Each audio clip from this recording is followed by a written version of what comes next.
Greetings from Seoul, Korea, and welcome to the GSL. I'm Tasteless. With me is Artosis. How you doing, dude? It's the GSL Finals, I know, Tasteless. Man. And guess what? It's not just the GSL Finals. Not just that. We also, before the Finals, right now, have a special match. We had a little week-long tournament at the GSL, and we're doing the Finals for you guys in 3D for a lot of people. Maybe not for you watching us. Probably not for the people at home, but it's going to be awesome anyways. We're doing the Finals of the 3D tournament that's been going on all week. A lot of you at home are probably saying, wait a minute, what 3D tournament? I didn't see that. Well, it wasn't in English for most of the week. Yeah. In fact, the GOM just made the decision, due to the success of the 3D tournament, to have Artosis and myself, Tastosis, cast the Finals of this for you. So, as you can see, all the people behind me here, and this place is packed, by the way. It is packed. This is not the first esports event I've done in this venue. I've been in Seoul for 4 years. This is like the second or third time I've been down here, but this is the most full I've ever seen it. Yeah. Hands down. So all the people in the audience right now, they're going to be watching this in 3D. It's going to be casted in 3D. Yeah. See those glasses? Not just styling. Mixed up 3D. And no, those aren't hipsters you're looking at. No, those are not hipster nerds. Well, some of them may be. The guy like in the middle, maybe. Right, I don't know. We're like actually a full Archon at this point, just say and think the same things. But no, it's going to be a lot of fun. This is not the first time we've done some 3D casting. No, it's actually our second time. But this is the very first 3D finals of any Starcraft tournament, where it's been very true. Broadcasted to the world. And of course, with 3D technology making gaming, basically move into the next step, the future of not just esports, but video games in general, as far as a kind of immersion experience. Yeah. It's pretty cool to see us finally here. So again, just so I know that, last time we talked to everybody, we said at this time now we would be doing the GOMTV Super Tournament Finals. We are doing that today, but we're going to be doing the finals of this tournament first. So basically you get to see two finals in one day with Tastes and Artosis. Is that not the most amazing gift? You're like, well, yeah, this is June. Why is it Christmas now? June? Yeah. Santa wakes up he thinks he slept in. No, Santa. First of all, you're not. Well, you don't have to beat those elves. Yes. All right, they didn't need to have the toys ready Stop yet. tying the elves to poles to make them make toys. It's not necessary. There's no rush. We are just having Christmas right now in the summertime here at the GSL. So, look, let's go right into this, Artosis. Our first two players, a Terran and a Zerg. It is. One I think almost everybody's familiar with. Of course, SC. The other, amazing people not Terran. So familiar with. Tell us a little bit about this Zerg. Well, he's MVP DongRaeGu, and this guy, everyone's been talking about him in Korea and some outside of Korea as well for quite some time. An amazing Zerg. He hasn't had GSL experience yet. He hasn't done well in GSL. Hasn't been making it in. He's not Code S. He's not Code A. I'm sorry. I wish he was. Well, you got players like Younghwa or Seed or many of these other great StarCraft players that just aren't even in Code A yet, because right now in Korea, the StarCraft 2 scene has been expanding, has been growing. And what that means is that, some of the guys that were in Code S to start have had it a little bit easier. There's still young blood that's moving its way up. And we've seen that in the Team League. We're seeing it now here in the 3D tournament finals. Well, DongRaeGu, man, he's actually sick. He might possibly take this. He's one of the best players in Korea. Yeah, a very formidable Zerg player. Well, let's take a look at the regional qualifiers. Check Prime, Rain, Slayers Teja, Lina Boyu, Slayers Young, MVP DongRaeGu, Slayers MMA, MVP Genius, Sage, Buja, Green King, Supernova, JYP, and SC Foyu. So in case you guys are wondering what these locations are, you see Incheon or Daejeon. These are different locations within South Korea. So that's what that all so a lot of players. In fact, almost every player there lives in Seoul, so they actually traveled out. To their home turf, basically. Yeah. So, as you can see, once we got into the round of 16 phase of the tournament, here's how it looked. Yeah, we see that Sage made it really, really far. Another player that hasn't done all that well yet, but he is on the same team as San and as Bonbon, so he's got some good Protosses to train with. Yeah, absolutely. Took out some great players on his way. MMA amazingly took him out. I guess he's only TVTing right now. Took out Czech Prime and then lost to SC Foyu. SC Foyu, of course, going through Dreamer TT. I don't even know who that is, actually. Then Rain. A lot of new people here.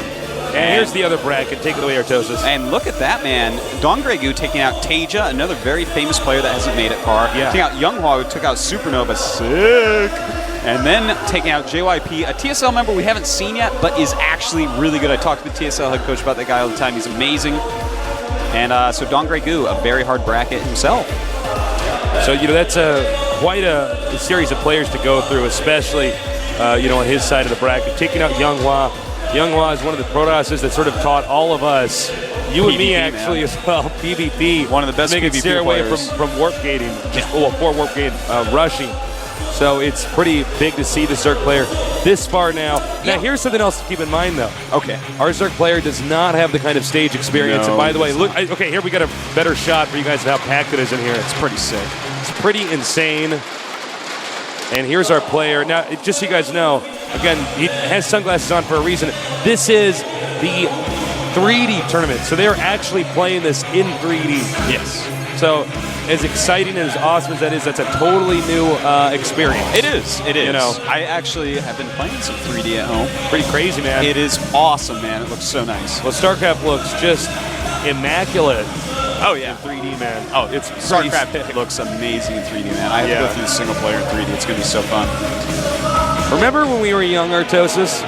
No. Remember the Super Nintendo? Yeah. I was like, they're never going to get graphics better than this. And then I remember specifically when Soul Calibur came out on Dreamcast, and I'm like, well, this is it. we cannot get graphics better than this. And now I have a job as a video game commentator, and we're seeing yet another step in that with StarCraft 2 in 3D. Now here's the Zerg player, a bit of an underdog here. Yeah. He's very formidable. He's from Busan, so he got a little bit of a Seoul-Busan rivalry going on here.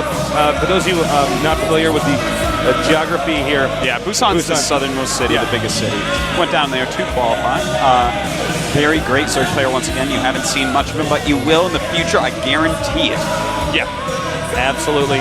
Again, the players will be playing this in 3D. Obviously, if you're at home, don't get those, blue-red lens glasses you got in the movie theater and try to put down them on. Don't just blink your eyes in succession trying to make the 3D pop out at you. But again, this is just another reason to come down to events like the GSL 3D tournament or just any GSL finals. Yeah. Everybody ever talked to that comes down to these events, as awesome as it looks, it's even more epic to be here, to feel the roar of the audience. We got a bunch of booths behind this, behind the shot we just had there, that are giving away a ton of stuff, letting you experience other games in 3D. Yeah. So, what are you doing, man? Get out here. You're supposed to be watching the finals, here live. And by the way, all finals are free. I get asked this a lot, not just by fans, but my friends of mine. People are surprised. Oh, what do you mean? It's actually, you just walk in and it's free? Yes, this is all free. Come down here. This is a big industry, the esports industry. And may I just say, SC is looking kind of like a badass sniper. He actually looks like a badass right now. He does. He needs, the suitcase where you assemble a complicated gun. Yeah. You know what I'm talking about? Yeah, absolutely. DongRaeGu, on the other hand, kind of remind me of Beast from the new X-Men movie I just saw the other day. Looks really, really intelligent. I haven't seen the new X-Men movie. It was pretty good. I could watch Magneto all day long, though. If I had to, such a sick Magneto Beast, fan. Beast was always crawling around on the roof or the ceiling. I'd be like, listen, Beast, can you stop talking to me on the ceiling? All right, it's a little bit rude. I don't want to turn my head up all that way. That's true. I get it. You're a mutant. You got superpowers. That's my thought on that. All right, it's time. Game number 1. Terran against Zerg. Here at the LG 3D tournament. Let's do this.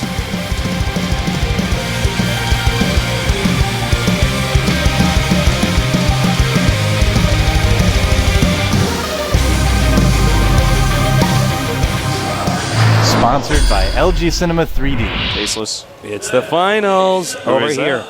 Who is this? Well, in the red at the north location, we have MVP DongRaeGu.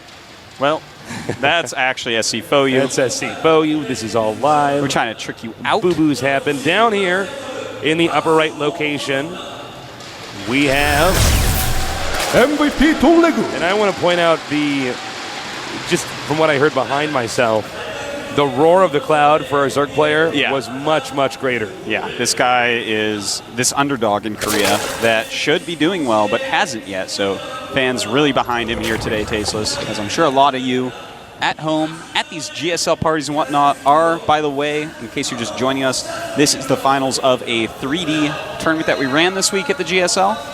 And we will be having the GSL Super Tournament Finals right afterwards. Yeah, so we're going to have 2 finals in a row.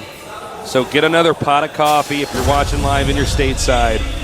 We got a lot of games to cover for you guys. There will be a 10-minute break in between this finals and the next finals. Yeah, it's exactly enough time to make some toast, make a cup of tea, go pee, let out your dog, and make sure your dog gets back in. Yeah, unless the dog escapes, you know. You ever had one of those dogs? I haven't, but my friends did. I'd open up the door, the dog would run out, the family's mad at me. I'm going to chase the dog for an hour in the car. I don't want to talk about it. That's terrible. So we have 2 barracks opener here for the Terran. Now, there's really 2 ways that this can go. The Terran can either apply pressure, which is basically make his units move down towards the base, then run back. But what's happening for the Zerg is the Zerg has to respond by making Zerglings. Yeah. Because, you know, otherwise he might just get run over. And when he's making Zerglings, he's not making drones. The other thing that Terran can do is actually even add additional barracks here, send SCVs, and try to run over the player.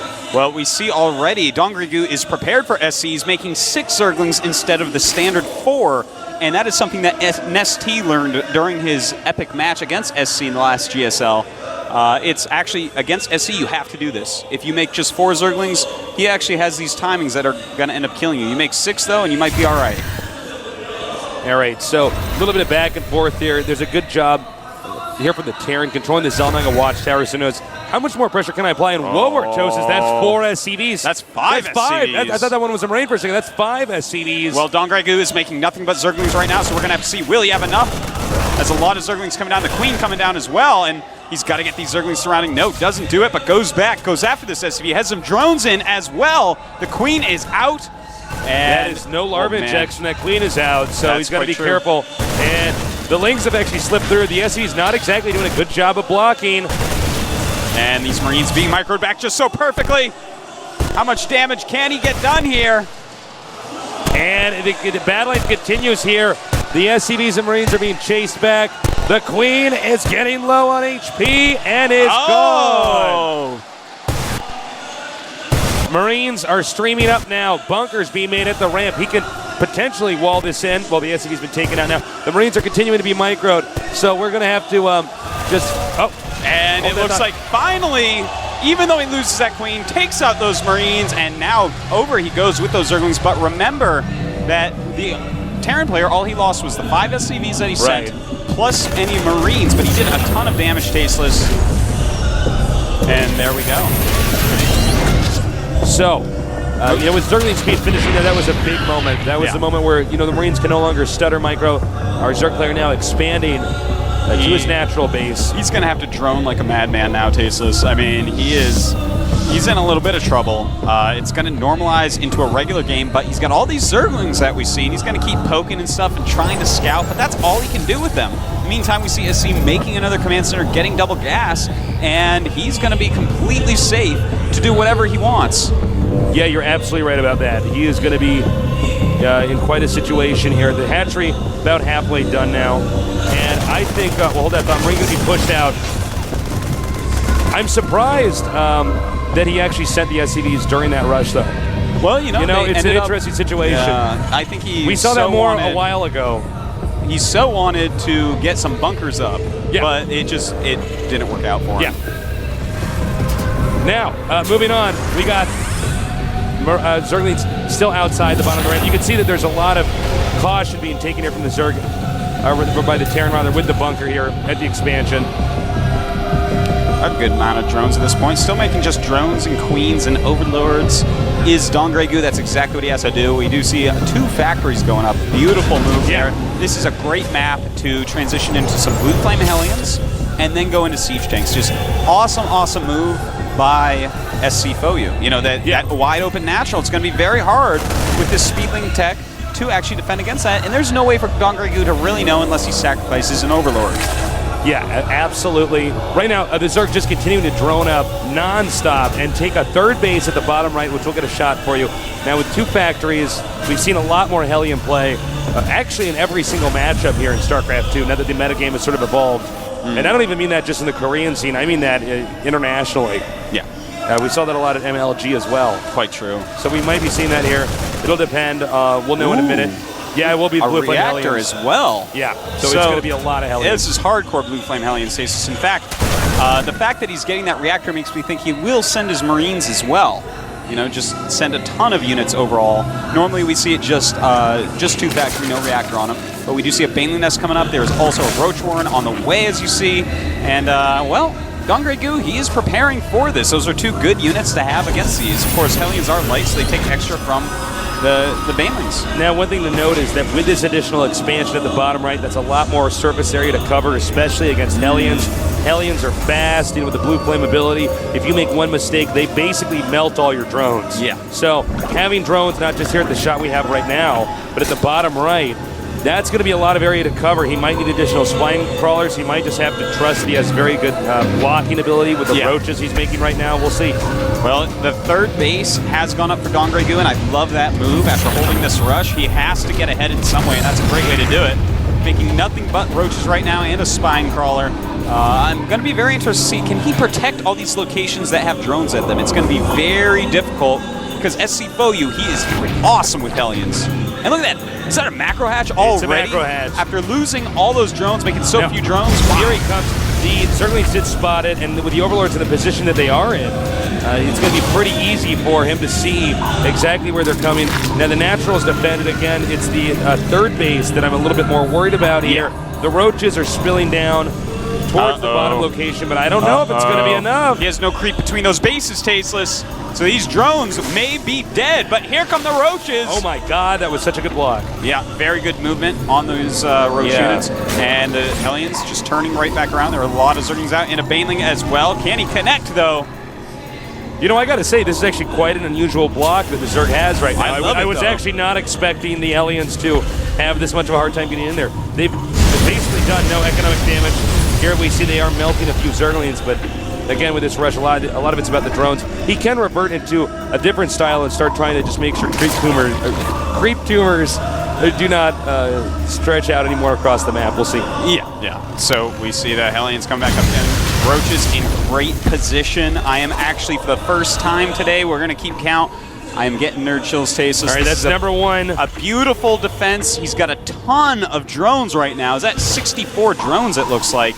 Just absolutely insane. DongRaeGu with a beautiful recovery from that 2 barracks play. That's such a nice wall with the 2 depots in the bunker. I mean, both these guys have such good defense right now. Nobody's really able to take any real swings at the other guy. Yeah. Well, no upgrades yet. Do have just such a great economy. You got to be kidding me. All right. Yeah, oh my God, that was huge. That is many dead Zerglings, and here come the Hellions, but Roaches are there. How many kills can they get? You know, it's interesting because we saw him kill off those older Zerglings. I don't know why he suddenly decided that would make it okay to go ahead and attack the expansion. I think it probably would have been better for him to keep the Hellions out there and try to get rid of more drones, trying to expand. Agreed. Or just take out more Zerglings and creep tumors. So he had a victory there and then turned that into a loss. Yeah. You're quite right, Tasteless. That was a little bit silly. It was just so great at controlling the map, and now DongRaeGu could take the bottom left, and really SC has nothing to say about it.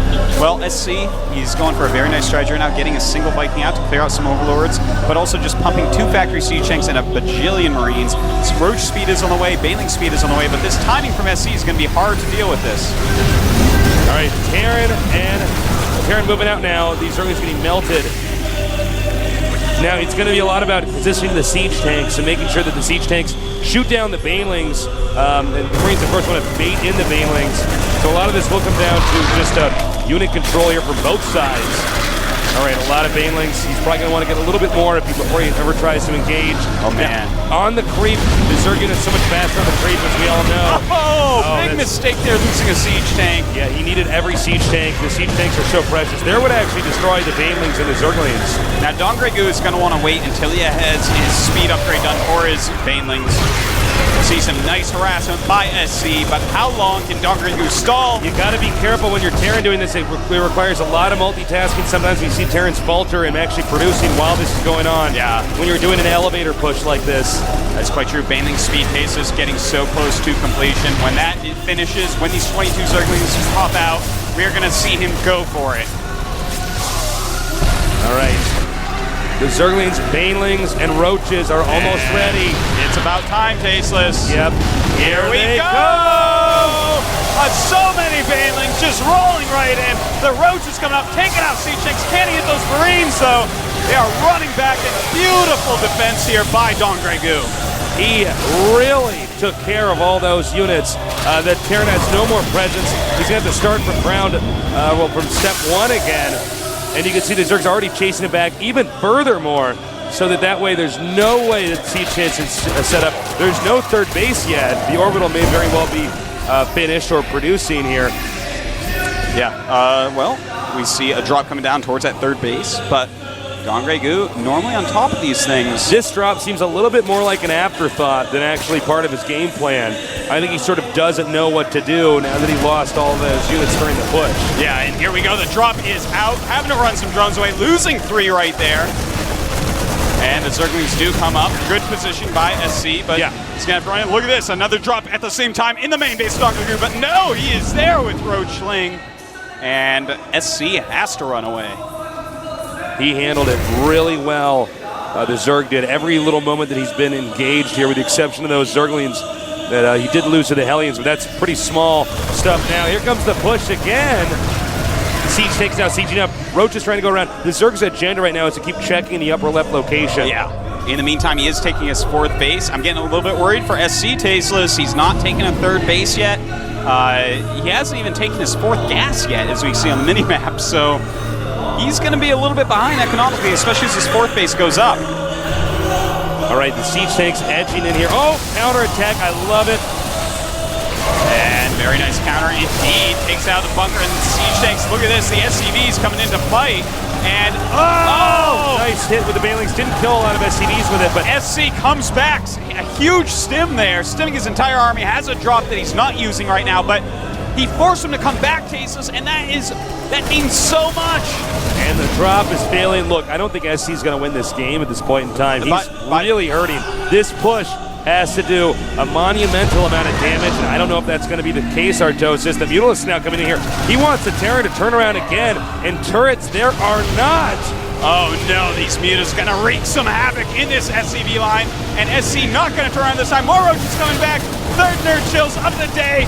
Look at this, Stasis. Now he just has to stall out this attack by Terran, and DongRaeGu should be good to go. He just has to be patient. The Roaches counterattacking again. This is basically a situation where the only way the Terran could win would be to destroy every building that the Zerg has. And I don't think that's going to happen, but we'll see. The Siege Tanks are looking a little scary here. There should be enough. Okay, yeah, there's enough Banelings. He's only got 1 medevac here as well, so these Marines are not going to heal easily, Tasteless. In fact, the Mutas come over, picking some off. Here come the Banelings. Roaches with the flag, and he can hit anything with these Banes. It doesn't even matter. And that should be GG. God. There's no way to recover at this point in time. The Zerg has kept the Terran out. GG. Beautiful. Oh my God. Oh my God. Unbelievable. You can see how happy our guy is right now. I mean, look at that. DongRaeGu really dominated SC that game. SC was actually the one who was being the aggressor the entire game. Yeah. And he deflected it every got single it in time. his head that he had to do 2 base timings. Yeah. And DongRaeGu deflected them all, took his expansions at perfect times. We're not going to keep track of my Nerd Chills. I got Nerd Chills 7 times during that game. Well, there was a lot of impressive moments there. It was so perfect, man. Yeah. I'm infinitely impressed by DongRaeGu right now. He did a really good job. Amazing play. Well, that was one of these games where you see the guy who's actually a little bit too ambitious just keep getting punished over and over, where the guy who's actually okay sitting back. By the way, as you can see, these are the 3D glasses that you wear if you're playing Starcraft in 3D. Yeah, if you're here at the studio right now. You're almost coming out at me right now, man. It's like you're real. Whoa. So, again, here we are. If you're just now joining us in the... Well, this isn't even a studio. This is actually a convention hall, but you know what I'm saying. Down here, where we're broadcasting this, you can see this in 3D. On the 3D monitor, making sure to zoom in so you see stuff get blown up and killed. It's in 3D, which is cool. And, you guys are always welcome to come out here to any event we're doing at GOM. We do not charge for entry fees. So, come on down. Yeah, absolutely. Tasteless, that was actually such a stellar first game. It was. I'm actually like, my heart is finally slowing down. I'm getting ready for the second set. I'm sure these guys at home are as well. You know the thing about having glasses on is you can go like this, look smart. You can be like, he's going Banelings, and be like, you can be all beach guy like me, Tasteless. I like show my muscle and stuff. Guy? I sit like this so you can see my muscle. You know, I'm not one of the guys that can pull off sunglasses terribly well. But I got. You need aviators, man. Yeah, I can do the aviators. You are the Neo Johnny When I was Knoxville. actually younger, I bought all my sunglasses from Claire's. Oh, no. Yeah, no, well, I mean, they're $1. All right, what do you want me to do? Buy expensive sunglasses I'm going to lose? No, Oakleys. Wear whatever I'm going to wear when I'm on my 21-gear bicycle going down the side of a mountain, but making sure my eyes don't get hit by the wind. So, yeah, this is the future of gaming, really, guys, is you're going to be able to play games with high-quality graphics in 3D. It's insane. The graphics of StarCraft are already three-dimensional in nature, but now they actually will come out at you in the game. Now, just so you know, our finals of the Super Tournament will not be in 3D here in the studio or anything like that. So this was a special tournament. Obviously, this is just game one out of a best of 5, and we've got many more games to go. But I got to be frank, Artosis. I don't know if SC is going to come back. He did not look very impressive in game one. He's the best 2x pressure player, I think, in the world, probably. I see a lot of foreign fans here today. I think the guy in the middle we got a picture with. I believe on the way in here. And anyways, he needs to not just decide that he needs to win off 2 base. You actually, StarCraft 2, at least at the very top levels, is quickly going towards just macroing small light pressures, but nothing really all-in-ish. It's, of course they'll still be all-ins, they'll still exist, stuff like that. But as we saw that game, DongRaeGu, man, this guy isn't dying anything early. You better play a macro game against this guy, which is probably quite scary, but he just knew exactly how much to have, what to hold with, when to expand. His expansion timings were actually the best expansion timings I've ever seen. Yeah, have you For this noticed, matchup, absolutely have you best noticed I've ever as of late, Terrans that do those siege tank marine pushes on Metalopolis through the that roadway, I guess it is. There's actually a road there on the map. It always fails. The Tasteless 101? Yeah. The Route Tasteless 666. What are you talking about? Actually, I don't get this joke. It's a road, man. Oh, yeah. Right. You Tasteless make me look dumb. I'm sorry. I didn't have anything to bounce off that one. But Tasteless Boulevard. Have you noticed? Tasteless lives on Main Street. That's where my base starts. That's where my main is. All right, our next map is going to be dual site. SC really not up to par that game. Every aggressive move he tried to take failed. Yeah. Again, DongRaeGu, just knowing the exact timings on his drones, his units, that was one of the most just complete understandings of ZVT in those scenarios I've ever seen from any Zerg. Once again, I'm not just saying this because it's like the finals or something. I'm actually telling you guys so that you can learn and study from DongRaeGu, because I knew he was good. I've seen some of his games, but SC is really sickly good. So to see it on this final stage against SC is something else altogether. I couldn't believe that block he had in that game. Oh, stopping those It was just Hellions? unbelievable. I was like, well, he had the Iron Curtain, man. Yeah, no kidding. He just deflected that with ease. All right, it's time for game number 2 in the